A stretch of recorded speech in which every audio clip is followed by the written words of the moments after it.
আয়তক্ষেত্র ও বর্গক্ষেত্র সংক্রান্ত যত ধরনের কোশ্চেন হয়, যত টাইপের কোশ্চেন আসে, স্কুল লেভেলে যে সমস্ত কোশ্চেন আসে এবং যে কোনো কম্পারেটিভ লেভেলেও যে কোনো বেসিক লেভেলের কোশ্চেন আসে, তার বেসিক ধারণা একদম শুরু থেকে শেষ পর্যন্ত সব এই চ্যানেলে ভিডিও আসবে। আর একটা প্লে লিস্ট করে দেওয়া হবে, প্লে লিস্টে পরপরই ভিডিওগুলো সাজানো থাকবে। আজকে এই ভিডিওতে আমি ফুল কনসেপ্ট দেব, আয়তক্ষেত্র কি, কিভাবে হয়। যে কিছুই জানে না আয়তক্ষেত্র বর্গক্ষেত্র সম্পর্কে, সেও বুঝতে পারবে। এবং কত টাইপের কোশ্চেন হয়, কিভাবে আসে পরীক্ষাতে, কিভাবে করতে হয়, সবকিছুই A to Z ভাবে করে দেওয়া হবে। তো চলুন দেখতে যাক। আয়তক্ষেত্র কাকে বলে, বর্গক্ষেত্র কাকে বলে। আগে আমি আয়তক্ষেত্র বুঝাচ্ছি, তারপর বর্গক্ষেত্র বুঝাচ্ছি। আয়তক্ষেত্র একটা চতুর্ভুজ। চতুর্ভুজ কাকে বলে না, চারটা বাহু দ্বারা, চারটা বাহু কথার অর্থ একটা, এখানে দুটা, তিনটা, চারটা, চারটা বাহু দ্বারা সীমাবদ্ধ চিত্রণকে চতুর্ভুজ বলা হয়। এবং এই চারটা বাহুর মধ্যে যদি দেখা যায় পরস্পর বিপরীত বাহুগুলো সমান ও সমান্তরাল, তাহলে সেই চতুর্ভুজটাকে বর্গক্ষেত্র বলা হয়। পরস্পর বিপরীত বাহুগুলি সমান ও সমান্তরাল কথা অর্থ, ধরুন এই বাহুটা সমান্তরাল এই বাহুটা, এবং সমান সমান কথা অর্থ হয় দৈর্ঘ্যটা, মানে এইখান থেকে ডিস্টেন্সটা, এটা যদি এ হয় এখান থেকে ডিস্টেন্সটাও এ হবে, অর্থাৎ এখান থেকে ডিস্টেন্সটাও যদি এ হয় এখান থেকে ডিস্টেন্সটা এ। এবার আপনি বললেন এটা কেন, এটা কি, এটা যে কোনো সংখ্যা হতে পারে। ধরুন এটা 10 সেন্টিমিটার, তাহলে এই দূরত্বটাও কত হবে, 10 সেন্টিমিটার। আর একটা কন্ডিশন কি, তাহলে এটা 10 হলে এটা 10 হবে। একইভাবে এটা যদি 5 হয়, 5 সেন্টিমিটার হয়, একইভাবে এটাও হবে 5 সেন্টিমিটার, এই বাহুটা। আর একটা জিনিস কি আয়তক্ষেত্রের সম্পর্কে, না আয়তক্ষেত্রের প্রত্যেকটা কোণ, এখানে চারটা কোণ আছে দেখুন, এই যে দুটো বাহু দ্বারা যে কোণ তৈরি হয় সেটাকে কোণ বলা হয়। এটা একটা কোণ, এখানে একটা কোণ, এখানে একটা কোণ, এখানে একটা কোণ, চারটা কোণের মানই 90 ডিগ্রি। চারটা কোণের মান কথা তো কি, এটা 90 ডিগ্রি, এটাও 90 ডিগ্রি, এটাও 90 ডিগ্রি, এটাও 90 ডিগ্রি, এটাও 90 ডিগ্রি। তাহলে বর্গক্ষেত্রটাকে এখানে দেখাচ্ছি দেখুন, এটা আয়তক্ষেত্র। বর্গক্ষেত্রের ক্ষেত্রে সেম একই রকম, কিন্তু এর ক্ষেত্রে চারটা বাহুর দৈর্ঘ্যই সমান হবে, বাকি সবগুলো একই রকম। অর্থাৎ এই বাহুর সঙ্গে এই বাহু সমান্তরাল, এবং এই বাহুর সঙ্গে এই বাহুটাও সমান্তরাল, এবং চারটা বাহুর দৈর্ঘ্যই সমান। অর্থাৎ এটা যদি 10 সেমি হয়, এটাও 10 সেমি হবে, এটাও 10 সেমি হবে, এটাও 10 সেমি হবে। অর্থাৎ এই দূরত্বটা, এখান থেকে দূরত্বটা যেটা, এখান থেকে দূরত্বটা সেম, এটাও সেম, এটাও সেম, এবং এর প্রত্যেকটা কোণের মানও সেম 90 ডিগ্রি হবে। এটাও 90 ডিগ্রি, এটাও 90 ডিগ্রি, এটাও 90 ডিগ্রি। এবার 90 ডিগ্রি মানে কি, ধরো অনেকে নাও বুঝতে পারে। 90 ডিগ্রি মানে ধরুন এই খাড়া খাড়া ভাবে, ধরুন আপনি দাঁড়িয়ে আছেন সমানভাবে, বা ধরুন এইভাবে যদি 2D ডাইমেনশন দেখাতে হয় এক্স ওয়াই এ, এইভাবে ধরুন এখান থেকে এটা সোজা থাকবে, এটাকে বলা হয় 90 ডিগ্রি কোণ। ঠিক আছে। এবার এই আয়তক্ষেত্র আর বর্গক্ষেত্র সংক্রান্ত যে সমস্ত কোশ্চেন হয়, সেটা মূলত দুটো জিনিসের উপর বেস করে হয়। কি কি, তার পরিসীমা আর তার ক্ষেত্রফল। এবার পরিসীমা কি জিনিস আর ক্ষেত্রফল কি জিনিস, তাহলে দেখে নেওয়া যাক। পরিসীমা, সীমা কথার অর্থ তার সীমানাটা কতটা, সীমানাটা দৈর্ঘ্যটাই হচ্ছে তার পরিসীমা। অর্থাৎ এইটা যুক্ত এইটা যুক্ত এইটা যুক্ত এইটা, তার ধারগুলোর যোগফল। তাহলে ধরুন এই ধারটা আমি ধরলাম এটা 10, 10 যুক্ত এটা কত হবে 5, যুক্ত এটা কত 10, যুক্ত এটা কত 5। তাহলে কি পেলাম দেখুন তো, না পেলাম দুটো 10 আর দুটো 5। তাহলে এরকম তো লিখতে পারি, দুটো 10কে দুবার না যোগ করে 2 গুণিত 10 যুক্ত 2 গুণিত 5, এভাবে লিখতেই পারি। একই সংখ্যাকে বারবার না যোগ করে আমরা গুণ করি, এটা তো আমরা জানি।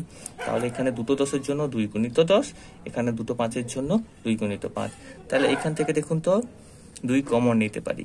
কমন নিয়ে নিলে কি হয় দেখুন, এইখান থেকে কমন মানে ভাগ, এইখান থেকে ভাগ 2 ভাগ করব, এখান থেকে 2 ভাগ করব। তাহলে 2 ভাগ করলে 10 পড়ে থাকবে, যুক্ত এটা কত পড়ে থাকবে 5 পড়ে থাকবে।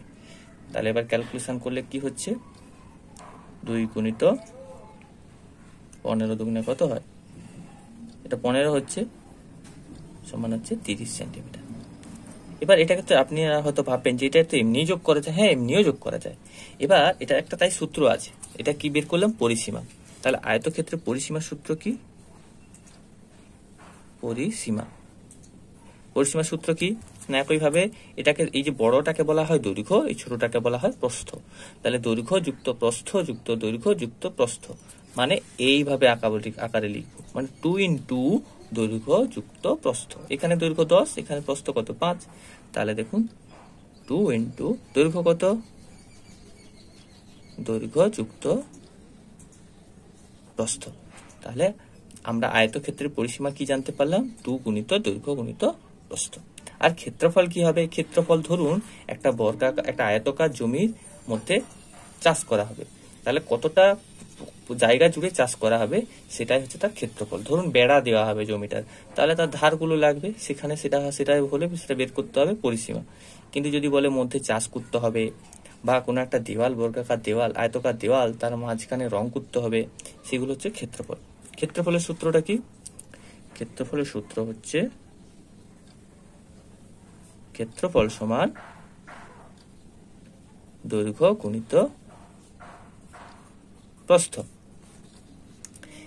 হলো দৈর্ঘ্য গুণিত প্রস্থ। তাহলে যে কোনো অঙ্ক শুরু করার আগে এই দুটো সূত্র, আয়তক্ষেত্রে যে কোনো অঙ্ক করার আগে এই দুটো সূত্র মাস্ট ভালো করে আমাদেরকে স্মরণ করে নিতে হবে। একইভাবে বর্গক্ষেত্রের ক্ষেত্রে দেখে নেই, তাহলে বর্গক্ষেত্রের পরিসীমা যদি বের করি, মানে ধারগুলোর যোগফল, মানে 10 যুক্ত 10 যুক্ত 10 যুক্ত 10 সমান কত হবে বলুন তো, তাহলে 4টা 10 আছে, 4 গুণিত 10 সমান হবে 40। 40 এখানে মিটার লিখেছে, সেন্টিমিটার লিখেছিলাম, তাহলে সেন্টিমিটার লিখে দিলাম। এবার তাহলে এখানে পরিসীমা সূত্র কি হবে বলুন তো, পরিসীমা তাহলে 4 গুণিত একটি বাহুর দৈর্ঘ্য,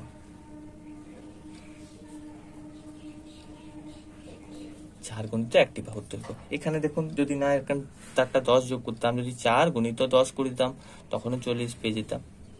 হলো, এটা পরিসীমা বের করলাম। এবার ক্ষেত্রফল বের করব। ক্ষেত্রফল সমান কত হবে না, বাহু গুণিত বাহু, এখানে দৈর্ঘ্য গুণিত প্রস্থ, এর তো দৈর্ঘ্য প্রস্থ দুটোই সমান, তাহলে এটাকে বাহু বলা হয় বা পুরোটাই দৈর্ঘ্য ধরা যায়। তাহলে দৈর্ঘ্য গুণিত দৈর্ঘ্য, তাহলে দৈর্ঘ্য এর কত 10, 10 গুণিত 10, অর্থাৎ কি লিখতে পারি আমরা, বাহু গুণিত বাহু। বাহু মানে কি, এই যে একটা একটাকে এগুলোকে বাহু বলা হয়, তাহলে এর ক্ষেত্রে 10, তাহলে এখানে হবে 10 গুণিত 10। আর এখানে যখন আমরা কোনো কিছু ক্ষেত্রফল বের করবো, আরেকটা জিনিস দেখো, যখন আমরা কোনো কিছুর ক্ষেত্রফল বের করব, তখন যখন আমরা যোগ করছি, ধরুন এখানে সেন্টিমিটার ছিল, তাহলে সব সেন্টিমিটার গুলো যোগ করলে সেন্টিমিটারই হচ্ছে। কিন্তু ক্ষেত্রফলের ক্ষেত্রে সেন্টিমিটার গুণিত সেন্টিমিটার, ধরুন এখানটাতে ক্ষেত্রফল বের করব, এটার ক্ষেত্রে আয়তক্ষেত্রটার ক্ষেত্রে দেখুন দৈর্ঘ্য বলেছে কত 10, প্রস্থ কত দেওয়া আছে 5, তাহলে ক্ষেত্রফলটা কি হবে বলুন তো, দৈর্ঘ্য গুণিত দৈর্ঘ্যটা হচ্ছে 10 সেন্টিমিটার গুণিত প্রস্থ হচ্ছে 5 সেন্টিমিটার। তাহলে সংখ্যায় সংখ্যায় গুণ করলে তো পেয়ে গেলাম 50। সেন্টিমিটার সেন্টিমিটার গুণ হবে, এবার সেন্টিমিটার গুণিত সেন্টিমিটার, তাহলে এটা কি হয় 50 সেন্টিমিটার স্কোয়ার, বা এটাকে বাংলাতে এইভাবেও লেখা যায় বর্গ সেমি বা সেন্টিমিটার। বুঝতে পারলেন? যদি আর কিন্তু পরিসীমার ক্ষেত্রে সেন্টিমিটারটা সেন্টিমিটারই থাকবে, কেন সেন্টিমিটার সেন্টিমিটার যোগ করলে তাতে কোনো সমস্যা নেই। কিন্তু যদি গুণ করেন তখন হয় স্কোয়ার দিতে হবে অথবা বর্গ সেন্টিমিটার লিখতে হবে। ঠিক আছে, এবার এই ধরনের কোশ্চেনগুলো কিভাবে আসে আর একটু ডিপে বুঝাচ্ছি। ধরুন কোন একটা কি টাইপের অঙ্ক আসে, এর পরের ভিডিওতে আমরা অঙ্ক করব, বিভিন্ন টাইপের অঙ্ক কিভাবে আসে এই ভিডিওটাতে শুধু কনসেপ্টগুলো জানবো আর সূত্রগুলো জানবো কিভাবে আসে। ধরুন একটা আপনার আয়তকার জমি, আয়তকার জমি, তাহলে এটা ধরুন তার দৈর্ঘ্য আর এটা তার প্রস্থ। এই আয়তকার জমি চারপাশে বাঁধ দেওয়া আছে, বাঁধ মানে ধরুন রাস্তা দেওয়া আছে, এবং সেই রাস্তাটার দূরত্ব কত বলে দিয়েছে, ধরুন বলে দিয়েছে 5 মিটার। রাস্তাটা চওড়া বলে দিয়েছে, রাস্তাটি চওড়া বলে দিয়েছে 5 মিটার, 5 মিটার, মিটারের এম লিখেছি। এবার আর দৈর্ঘ্য কত বলে দিয়েছে, ধরুন ওই আয়তকার মাঠটির দৈর্ঘ্য বলে দিয়েছে ধরুন 10 মিটার, প্রস্থ বলেছে ধরুন 8 মিটার। তাহলে আপনাকে বের করতে বলেছে রাস্তার ক্ষেত্রফলটা কত। তাহলে রাস্তার ক্ষেত্রফল কি করে বের করবেন দেখুন তো। আচ্ছা, এটা রাস্তাটা 5 মিটার চওড়া বলে দিয়েছে, এটা কত বলে দিয়েছে 5 মিটার চওড়া। দেখুন তো বর্তমানে এই দৈর্ঘ্যটা এটা বলে দিয়েছে কত 10। এবার দেখুন তো এটা 5, এটাও 5, তাহলে বড় যে আয়তক্ষেত্রটা পাচ্ছি, রাস্তা নিয়ে যে আয়তক্ষেত্রটা পাচ্ছি তার দৈর্ঘ্য কত হচ্ছে, এটা তো ছিল 10, তাহলে এই বাড়তি 5 আর এদিকে 5, তাহলে একটা 5 যোগ হবে আর একটা 5 যোগ হবে, 5 5 10, তাই তো? তাহলে আর এটা ছিল 10, তাহলে টোটাল কত হয়ে যাবে, টোটাল 20 মিটার হয়ে যাবে। বুঝতে পারলেন কি বললাম? এটা ছিল 10 আর এইখানের 5, এইখানের 5, টোটাল 20 মিটার। একইভাবে দেখুন প্রস্থ কত হবে, তাহলে এটা 20 হলে এটাও 20 হচ্ছে। কেন 20 হবে? কারণ এটা আয়তক্ষেত্র, আয়তক্ষেত্রের পরস্পর বিপরীত বাহুগুলি সমান ও সমান্তরাল হয় বলে। একইভাবে বলুন তো, এটা আপনারা বলুন কত হবে। একইভাবে এদিকেও 5 গেছে আর এদিকেও 5 গেছে, আর এই যে ছোট্ট ভিতরের যে বর্গক্ষেত্রটা, আয়তক্ষেত্রটা, তার হচ্ছে দৈর্ঘ্য কত ছিল, 8 ছিল। তাহলে এদিকেও 5 বেড়েছে, এদিকেও 5 বেড়েছে, মানে মোট কত বাড়লো, 10 বাড়লো। তাহলে 8 10 এ 18 হয়ে গেল, 18 মিটার। এবার রাস্তার ক্ষেত্রফল পাবো কি করে? দেখুন, রাস্তার ক্ষেত্রফল বের করতে গেলে বড় যে আয়তক্ষেত্রটা আছে তার ক্ষেত্রফল থেকে ছোট আয়তক্ষেত্রের ক্ষেত্রফলটা বাদ দিয়ে দেবো, তাহলেই কে পড়ে থাকবে, রাস্তাটা পড়ে থাকবে না, রাস্তার ক্ষেত্রফলটা। দেখুন, বড় আয়তক্ষেত্রটার ক্ষেত্রফল থেকে ছোট আয়তক্ষেত্রটার ক্ষেত্রফল বাদ দিয়ে দিলেই আমরা রাস্তার ক্ষেত্রফলটা পেয়ে যাব। তাহলে বড় আয়তক্ষেত্রটা ক্ষেত্রফল কি হবে? আমরা ক্ষেত্রফলের সূত্র কি শিখেছি? দেখুন, ক্ষেত্রফলের সূত্র শিখেছি দৈর্ঘ্য গুণিত প্রস্থ। তাহলে এর এখানে বড়টার দৈর্ঘ্য কত, না বড়টার দৈর্ঘ্য পেলাম 20 গুণিত 18, এটা ক্ষেত্রফল। তার থেকে ছোটটার ক্ষেত্রফল বাদ দিব, ছোটটার ক্ষেত্রে দৈর্ঘ্য কত, না 10 গুণিত এটা কত 8। তাহলে এটা করলে কত হচ্ছে দেখুন তো, তাহলে 18 দুগুণে 36, 360 বর্গ মিটার। ঠিক আছে, 360 থেকে কত বাদ দিতে হবে, 80 বাদ দিলে কত হচ্ছে, এটা বাদ দিয়ে দেখছি,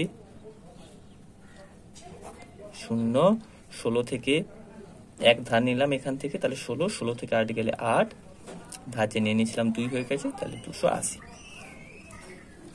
তাহলে এটা কত হচ্ছে, 280 কি হবে, বর্গ মিটার। তাহলে রাস্তার ক্ষেত্রফলটা কত পেলাম, 280 বর্গ মিটার। একটা সিম্পল কোশ্চেন দেখে নেওয়া যাক। একটি বর্গক্ষেত্রের পরিসীমা বলে দিয়েছে 20 মিটার হলে তার ক্ষেত্রফল কত হবে, অর্থাৎ বর্গক্ষেত্রের পরিসীমা বলে দিয়েছে 20 মিটার, তাহলে তার ক্ষেত্রফল নির্ণয় করো। তাহলে আমরা ক্ষেত্রফল নির্ণয় করতে গেলে বর্গক্ষেত্রের ক্ষেত্রফলের সূত্র কি, সূত্রটা আগে লিখছি। দেখুন, বর্গক্ষেত্রের ক্ষেত্রফল, বর্গক্ষেত্রের ক্ষেত্রফলের সূত্র কি, বাহু গুণিত বাহু। তাহলে বর্গক্ষেত্রের ক্ষেত্রফলের সূত্র হচ্ছে বাহু গুণিত বাহু। তাহলে আমার এখানে পরিসীমা বলে দিয়েছে, তাহলে আমাকে বের করতে হবে বাহু। আর বর্গক্ষেত্রের পরিসীমার সূত্র আমরা জানি 4 গুণিত একটি বাহুর দৈর্ঘ্য।